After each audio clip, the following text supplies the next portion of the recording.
नमस्कार दोस्तों, स्वागत है rice and smart Hindi YouTube channel पर। मैं सोनम गोयल आपका इस प्लेटफॉर्म पर अभिनंदन करते हुए आज के सेशन में कुछ खास चर्चा करने वाले हैं हम मुगल वास्तुकला पे यानी स्थापत्य कला पर यानी मुगल आर्किटेक्चर। क्योंकि हम जानते हैं कि एग्जाम पॉइंट ऑफ व्यू से ना केवल ये टॉपिक बहुत इंपॉर्टेंट है बल्कि बहुत इंटरेस्टिंग भी है। तो आइए जानते हैं मुगलों के स्थापत्य कला की ओर चलते हुए चर्चा करते हुए। उससे पहले सेशन को लाइक एंड शेयर जरूर करना है। तो जब हम बात करते हैं मुगलों की तो हम जानते हैं कि मुगल साम्राज्य जिसकी नींव रखने वाले कोई और नहीं थे बल्कि कौन थे? बाबर, जो कि जिन्होंने इब्राहिम लोदी को तीसरे पानीपत के युद्ध में पराजित करके जब भारत में मुगल साम्राज्य की नींव रखी थी तो इनका शासन कुछ इस प्रकार रहा था 1526 से 1530 तक। हालांकि देखा जाए अगर बाबर का ये काल कुछ ज्यादा लंबा समय तक नहीं रहा, मतलब ये बहुत ही छोटे समय तक शासन रहा था, पर हाँ इतना जरूर कहते हैं कि बाबर का इतने समय के लिए शासन भी कम नहीं था। क्योंकि बाबर ने यहाँ पर जिस तरह से युद्ध करते हुए, हर वर्ष युद्ध करते हुए उसके माध्यम से उन्होंने एक मजबूत नींव दी थी अपने साम्राज्य को। लेकिन अगर हम देखें इसी दौरान बीच अगर वास्तुकला स्थापत्य कला की बात करते हैं तो कुछ खास हमें इनकी देन अगर देखते हैं तो ऐसी बात नहीं है कि इनका कोई भी कंट्रीब्यूशन नहीं रहा था। योगदान तो इनका रहा था, कंट्रीब्यूशन तो इनका रहा था, लेकिन कुछ हमें एक्सट्रीम लेवल पर नजर नहीं आता। जैसे कि आगे जाकर जब हम मुगलों के अन्य शासकों के बारे में बात करेंगे तो उसमें हमें उनके योगदान, जैसे बात करते हैं अगर अकबर की या फिर हम बात करेंगे शाहजहां का, तो इन लोगों का हमें कुछ ज्यादा ही बड़े पैमाने पे रोल दिखता है।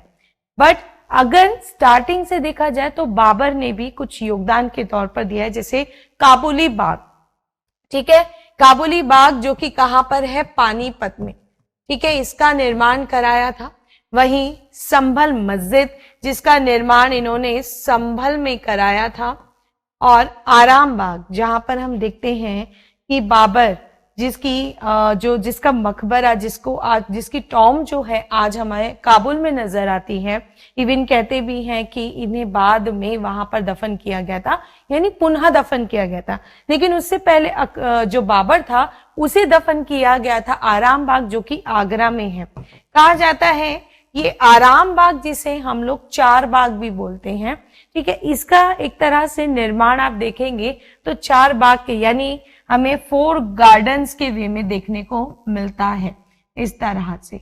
तो कहा जाता है कि इस तरह की जो गार्डन की निर्माण शैली है इसका विकास बाबर के काल में होता है, ठीक है। अगर हम बात करते हैं, इन दिनों बड़ा चर्चा में मुद्दा चल रहा था जिसपे हाल ही में हमने राम जन्मभूमि को लेकर प्राण प्रतिष्ठा हुई है। तो अगर हम बात करते हैं उनसे पहले यहाँ पर क्या था? मस्जिद बना हुआ बाबरी मस्जिद, जो कि अयोध्या की यानी राम जन्मभूमि को डिमोलिश कर बाबर के जो नियंत्रण में कार्य करते थे, जिनका एक नाम था मीर बाकी द्वारा निर्मित किया गया था ये बाबरी मस्जिद, जो कि अयोध्या के मतलब उत्तर प्रदेश की अयोध्या में स्थित है, ठीक है। तो इस तरह से अगर हम देखते हैं स्थापत्य कला को लेकर तो सबसे पहले हम लोग ये भी जानना चाहते हैं कि स्थापत्य कला में किस तरह की वैरायटीज हमें देखने को मिलती है, इसके क्या फीचर्स रहे होंगे, इसके क्या लक्षण रहे होंगे। भाई देखिए, अगर मैं बात करती हूँ भारत में जो मुगल स्थापत्य कला है, हालांकि जब बहुत बड़े बड़े आप आर्किटेक्चर्स देखेंगे, स्थापत्य कला देखेंगे या वास्तुकला निर्माण कार्य देखेंगे तो उसमें हमें नजर आएगा ना केवल इस्लामिक आर्किटेक्चर बल्कि यहाँ पर इंडो इस्लामिक अपनाया गया था। क्योंकि इन निर्माण के दौरान कुछ ऐसे निर्माण किए गए थे जैसे कि गुंबद या छतरी, जो कि हमें भारतीय निर्माण कार्य शैली में भी नजर आती हैं। यानी अगर देखा जाए तो याद कीजिए वो दौर जब मुगलों से पहले दिल्ली सल्तनत और उससे पहले राजपूतों का यहाँ पर किस तरह से आधिपत्य रहा था, कैसे राजपूतों ने अपने जो उनके किले थे, जो उनके महल थे, किस तरह से उसका निर्माण किया गया था, ठीक है। तो इस तरह का हम लोगों को यहाँ पर इनकी शैली में नजर आता है। वहीं दूसरी बात अगर बात करते हैं तो आर्किटेक्चर में सिंपल यही नहीं है कि मॉन्यूमेंट्स कोई एक ही प्रकार का है, यहाँ पर हमें बहुत सारी चीजें मिलती हैं, ठीक है। जिसमें से एक फीचर आपने देख भी लिया है कि सिंपली बात करते हैं अगर हम लोग इनके कल्चर को लेकर, धर्म को लेकर, तो जैसे हमें मस्जिद देखने को मिलती है, एक नई चीज सामने आई है चारबाग का कल्चर। वहीं दूसरी तरफ आगे आप देखेंगे किस तरह से इन्होंने किलों का निर्माण कराया है, बहुत सारे महलों का निर्माण कराया था। तो वहीं अगर हम देखते हैं डोम यानी गुंबद, छतरी, इस तरह की बिल्डिंग्स या बात करते हैं तो ये सब चीजें, इवन गेटवेज यानी दरवाजा, जिसमें से हमने बहुत ही प्रसिद्ध नाम सुना हुआ है बुलंद दरवाजा, तो ये सब ही मुगल स्थापत्य कला का हिस्सा बने थे, ठीक है। जिसमें मुख्य रूप से किस मटेरियल का यानी जिस चीज का उपयोग किया गया था वो क्या था, लाल बलुआ पत्थर, रेड सैंडस्टोन। ज्यादातर शुरुआती दौर में दोस्तों एक चीज याद रखना, शुरुआती दौर में जो था ना, लाल बलुआ पत्थर का कुछ ज्यादा ही चलन था, जिसका हम देखते हैं यूज किया जाता था बड़े पैमाने पे, लेकिन बीच बीच कुछ जगहों पर मार्बल का यूज किया जाने लगा था, जिनके यूज के बाद से हम देखते हैं कि धीरे धीरे आगे जाकर ये विकसित होते हैं शाहजहां के काल में, जिस शाहजहां के काल को मार्बल के काल के नाम से भी जाना जाता है, ठीक है। तो देखते हैं, आइए आगे जब हम बात करते हैं बाबर के बाद आता है किसका काल, हुमायूं का काल। तो हुमायूं का काल यूं तो हम जानते हैं कि कुछ इस तरह से रहा था कि इनके शासन के दौरान बीची बीच, यानी हम देखते हैं या दो शासन काल हमें नजर आ रहे हैं, 30 से 40 और 55 से 56। तो बात आती है कि ये बीच का समय कहाँ था, तो याद कीजिए बीच का समय ये वो समय था, ये वो दौर था हुमायूं का, जब हुमायूं अपने ही गद्दी के लिए किस तरह से संघर्ष कर रहे थे, क्योंकि जब वो 40 में यानी 1540 में बिलग्राम के युद्ध में या फिर कन्नौज के युद्ध में शेरशाह सूरी से पराजित होते हैं, तो उनकी पराजय के बाद काफी समय वो अपने प्रशासन साम्राज्य से दूर रहे। इसका मतलब अगर हम इन दिनों इस ड्यूरेशन के बीच में देखते हैं तो उसमें कुछ खास निर्माण हुमायूं द्वारा हमें नजर आता है, जिसको हम कहते हैं दीन पनाह, ठीक है। दीन पनाह हमें नजर आता है जिसका निर्माण 1533 में कराया जाता है। अगर दीन पनाह की बात करें तो ये आज आप कहेंगे कहाँ है, कैसे है, दिमाग में इस तरह की बातें उठती हैं। लेकिन अगर देखा जाए तो दोस्तों, जिसे आज आप नाम से जानते हैं दिल्ली का पुराना किला, जी हाँ, old fort of Delhi, Delhi का पुराना किला ओल्ड फोर्ट ऑफ दिल्ली, दरअसल ये इसका निर्माण कराते हैं शेरशाह सूरी। कहा जाता है शेरशाह सूरी ने कहीं ना कहीं उसका जो निर्माण कराया था वो इसी के डिमोलिशन पे करवाया हुआ था, ठीक है। कहते हैं कि हुमायूं द्वारा ये जो बनवाया गया था दीन पनाह, इसका निर्माण इन्होंने एक सिटी के रूप में, एक शहर के रूप में करवाया था, जिसको हम देखते हैं कि इन्होंने खाली जगहों को जगह पर गार्डन्स बनवाना बहुत ही बेहद खूबसूरती से बनवाना समझा था। यानी इनकी सोच थी कि कहीं ना कहीं गार्डन्स या इन तरह की चीजों से इसकी खूबसूरती को निखारा जाए। अक्सर हम देखते हैं ये बात सिर्फ मुगल काल में नजर नहीं आती है, अगर देखा जाए तो हम लोग दिल्ली सल्तनत यानी दिल्ली सल्तनत के काल से दिल्ली सुल्तानों के द्वारा भी काफी तरह की चीजों के निर्माण किए गए हैं, दैट क्लियर, ठीक है। लेकिन खास विकास हमें अभी तक नजर नहीं आ रहा था मुगलों के काल में। लेकिन जब हम बात करते हैं आगे के शासकों में तो दोस्तों माना जाता है ऐसा कि असली स्थापत्य कला की शुरुआत, जो दौर शुरू होता है वो दरअसल कहाँ से शुरू होता है, अकबर के काल से, ठीक है। तो ये दीन पनाह जो कि एक स्ट्रक्चर माना जाता है हुमायूं के काल का, वो एक तरह से माने तो अब नहीं है, क्योंकि वहां पर बाद में जो है शेरशाह सूरी द्वारा किले का निर्माण कराया गया, वो जगह को स्थापित कर दिया गया था शेरगढ़ के नाम से, ठीक है।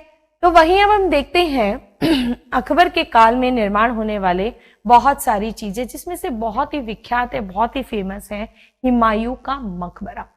देखा जाए मुगल सम्राट अकबर मुगलों के जाने माने शासक माने जाते थे, जिनका शासनकाल शुरू होता है 1556, क्योंकि अभी हाल ही में आपने देखा कि हुमायूं ने अपना 1555 में किस तरह से साम्राज्य हासिल कर लिया था, लेकिन मात्र 6 महीने ही शासन कर पाए थे और 56 में उनकी मृत्यु हो गई। 56 से लेकर काफी लंबे समय तक 49 ईयर्स तक शासन करने वाले हुए थे मुगल सम्राट अकबर, जिस मुगल सम्राट अकबर को द ग्रेट यानी महान शासक के रूप से माना जाता है।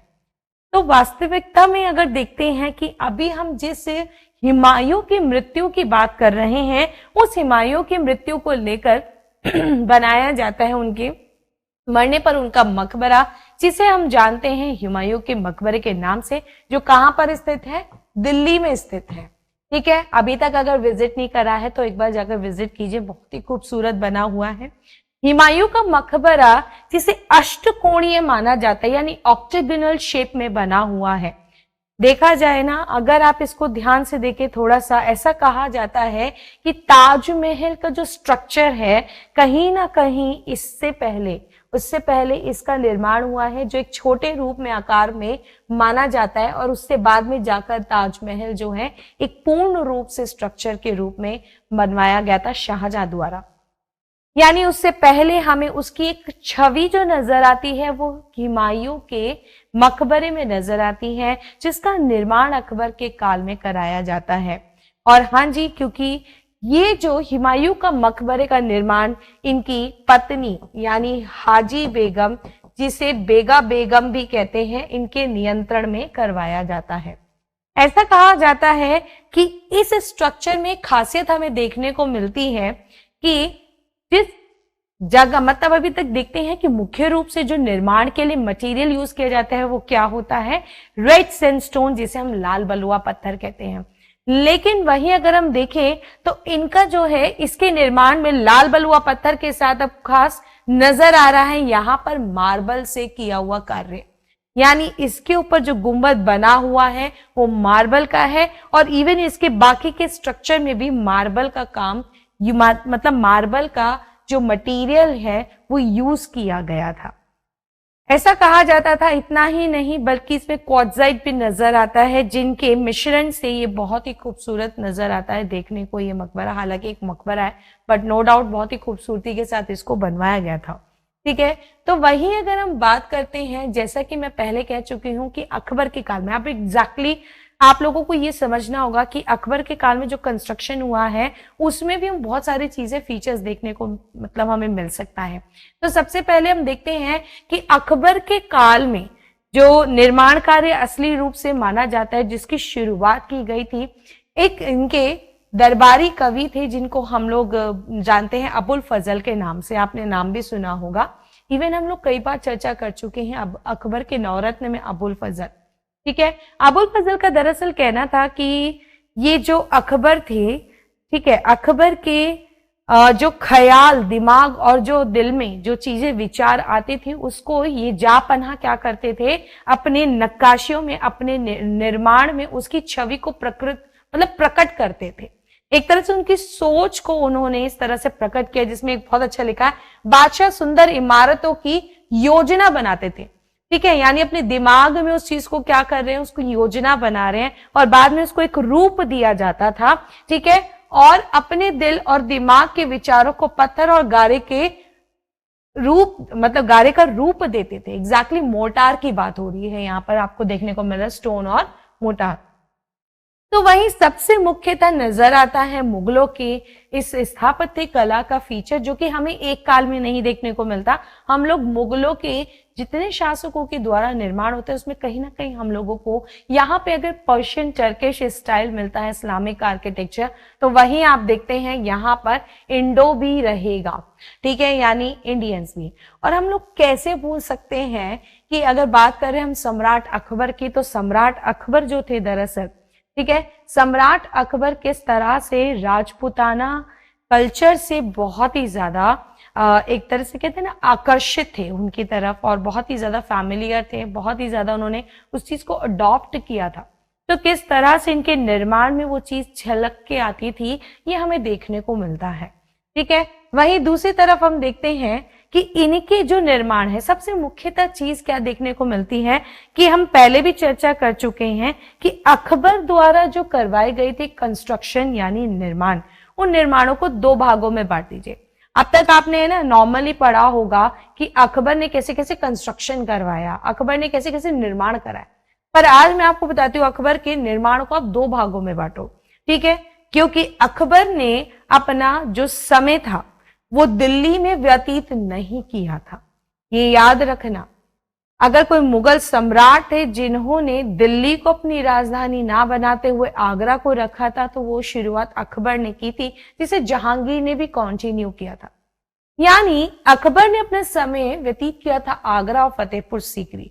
अकबर का यही दो जहां ऐसा माना जाता है जो अकबर के इर्द गिर्द रहते थे, और इसीलिए यहीं पर एक प्रश्न के रूप में भी नजर आ जाते हैं, ऐसे कौन से मुगल शासक थे, ऐसे कौन से मुगल सम्राट थे जिनकी नीतियां दिल्ली के फेवर में नहीं थी, तो वो कोई और नहीं बल्कि कौन थे, अकबर। क्योंकि अकबर ने यहां पर ज्यादा ध्यान दिया था। तो एक हमें नजर आता है वर्क ऑफ आगरा, यानी आगरा में किए गए इनके द्वारा निर्माण, और दूसरा नजर आता है वर्क ऑफ फतेहपुर सीकरी, यानी फतेहपुर सीकरी जो आगरा से ठीक 23 मील दूर पे निर्माण कराया गया था अकबर द्वारा। यहाँ इस फतेहपुर सीकरी में उन्होंने बहुत सारे निर्माण कराए थे, ठीक है। तो पहले हम बात करते हैं आगरा के किले, मतलब आगरा के कंस्ट्रक्शन को लेकर, जिसमें मुख्यतः रूप से हमें नजर आता है आगरे का लाल किला। आगरे के लाल किले की बात करते हैं तो ये दरअसल निर्माण करने वाले कौन थे, कासिम खान थे, ठीक है। कासिम खान इनके आर्किटेक्ट, मतलब इसको डिजाइन करने वाले आगरा के लाल किले को, जहां से अकबर अक्सर शासन किया करते थे। ऐसा कहा जाता है अकबर ने इस किले में ढेरों सारी बिल्डिंग का निर्माण कराया था। बहुत ही खूबसूरती से लाल बलुआ पत्थर के साथ इसका निर्माण कराया गया था। लेकिन ऐसा कहा जाता है कि इसमें जो कुछ बिल्डिंग्स है वो वक्त के साथ बाद में भी निर्मित की गई थी इस किले में। जैसे अकबर के बाद आते हैं जहांगीर, जहांगीर के बाद आते हैं शाहजहां, तो उनके द्वारा यहाँ पर इस तरह के निर्माणों को, कुछ निर्माणों को इस किले में बाद में करवाया गया था। जैसे एक एग्जाम्पल के तौर पे हम बात करते हैं, शाहजहां द्वारा बनवाया गया था मोती मस्जिद, ठीक है, जिसे पर्ल मॉस्क्यू भी बोलते हैं, मोती मस्जिद बोलते हैं।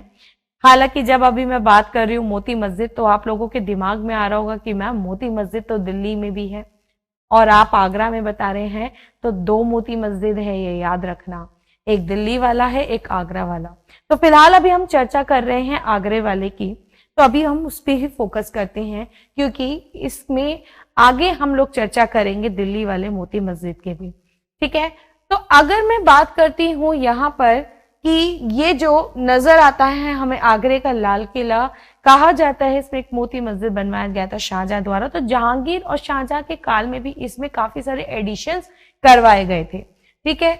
इस तरह से हमें इनके किले में ये चीजें काफी हद तक नजर भी आती है, देखने को मिलती है। तो वहीं दूसरी तरफ हमें नजर आता है जहांगीरी महल, ठीक है। ये रहा आपका जहांगीरी महल, जिसका आइडिया आपको हो जाता है किस तरह से इन लोगों ने जो है छतरियां बनवाई हैं पिलर्स के साथ, किस तरह से इन्होंने मटेरियल्स को यूज करके निर्माण कार्य किया था।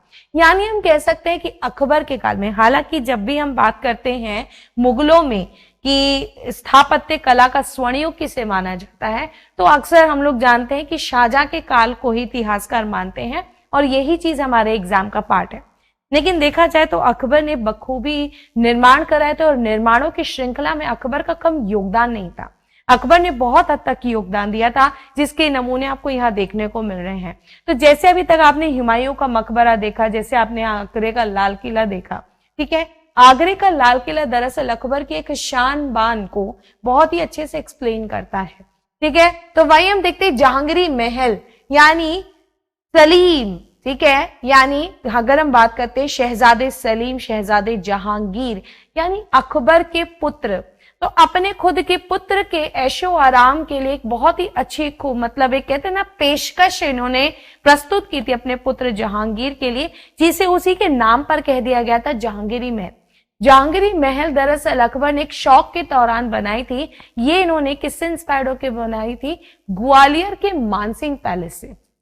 इससे ग्वालियर के मानसिंह पैलेस से इंस्पायर्ड होकर, यानी उसकी कॉपी को देखकर इन्होंने इसको निर्माण किया था। जिसमें एक चीज हमें देखने को मिलती है कि इसमें क्या फीचर्स हैं, डॉम्स और छतरी, यानी देखा जाए गुंबद और छतरी, जहां पे भारतीय निर्माण कार्य शैली में भी पहले से इसका यूज किया जाता था, इसका उपयोग किया जाता था। इवन हमारे राजपूताना जो राजपूत कालीन हमारी जो इमारतें हैं, जो किले हैं, निर्माण है, उसमें भी ये हमें फीचर्स देखने को मिलते हैं। तो वहीं अगेन इसका यूज किया जा रहा है किसमें, जहांगीरी महल में।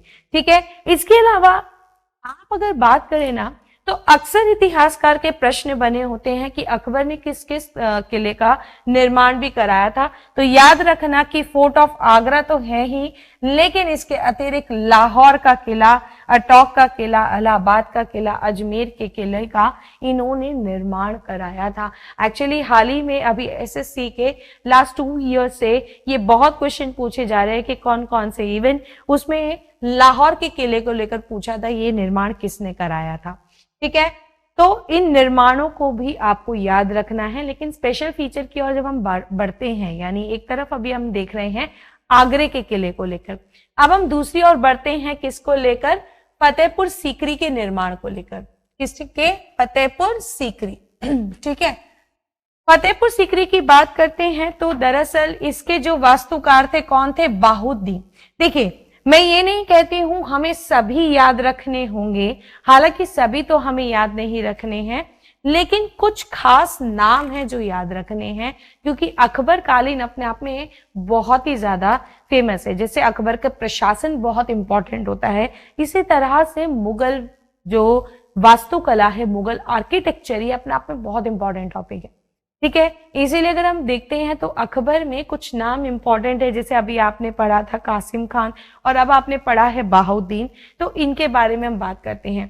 तो देखा जाए ये किनके सम्मान में बनवाया गया था दोस्तों, दरअसल हमारे भारत में चिश्ती सिलसिला आया था, जिस चिश्ती सिलसिले की कभी स्थापना की थी मोइनुद्दीन चिश्ती ने।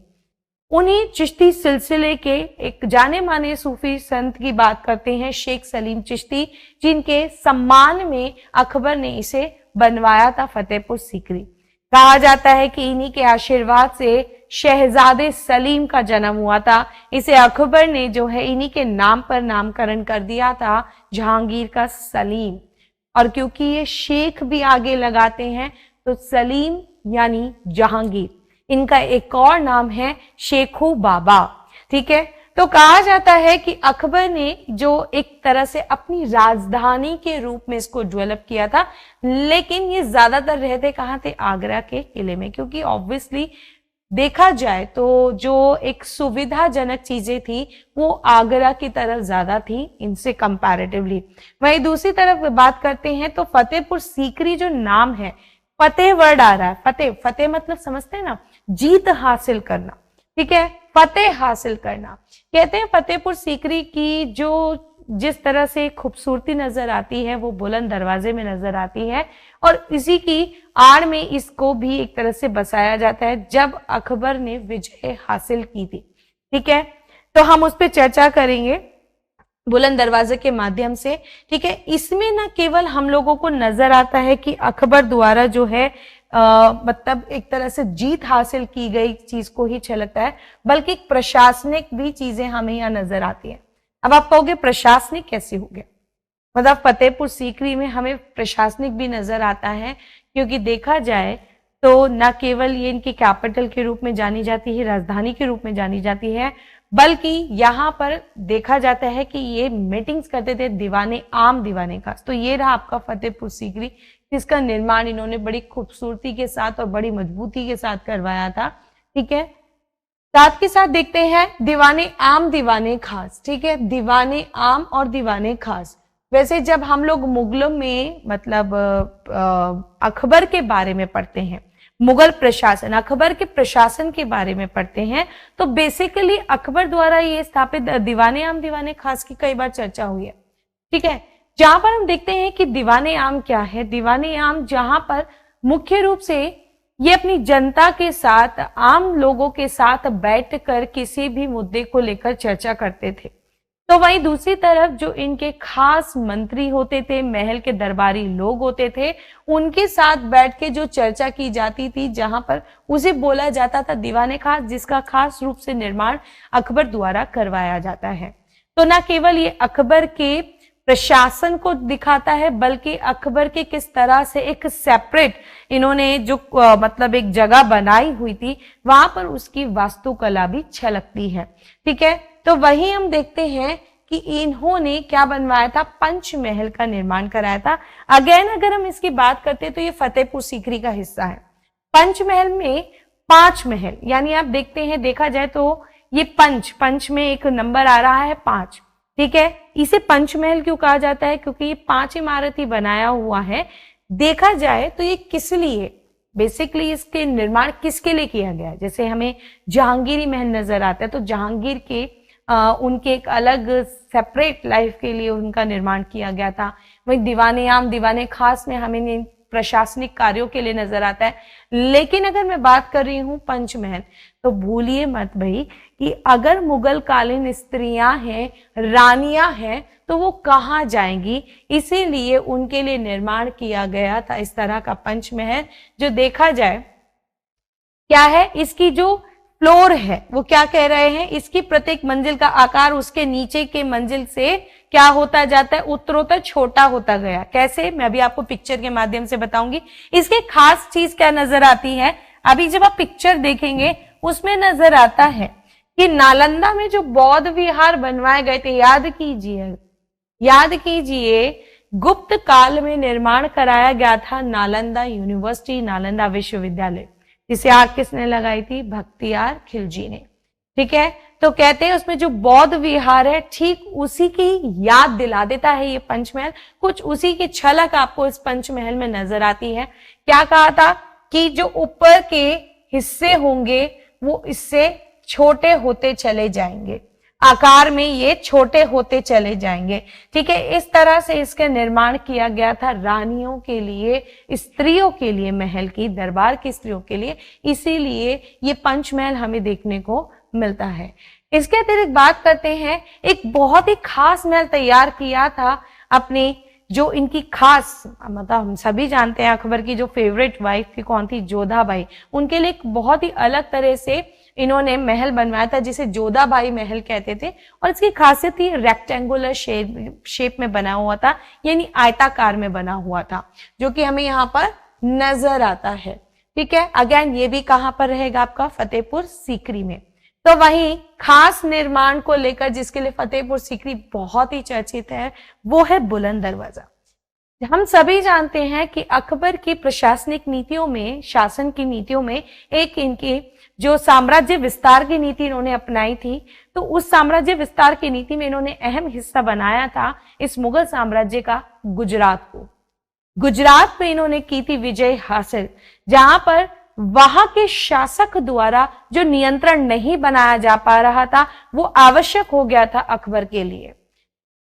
और चुनौती तो अकबर को खुलेआम तब मिल चुकी थी जब पुर्तगालियों ने भारत में, याद कीजिए कि पुर्तगाली आ चुके हैं और व्यापारिक गतिविधियां पुर्तगालियों की चल रही थी, शुरुआत हो चुकी थी।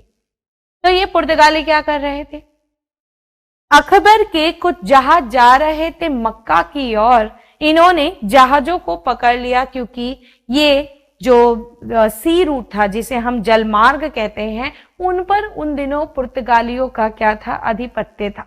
ठीक है, वर्चस्व था, जिसका वो हमेशा दावा करते थे।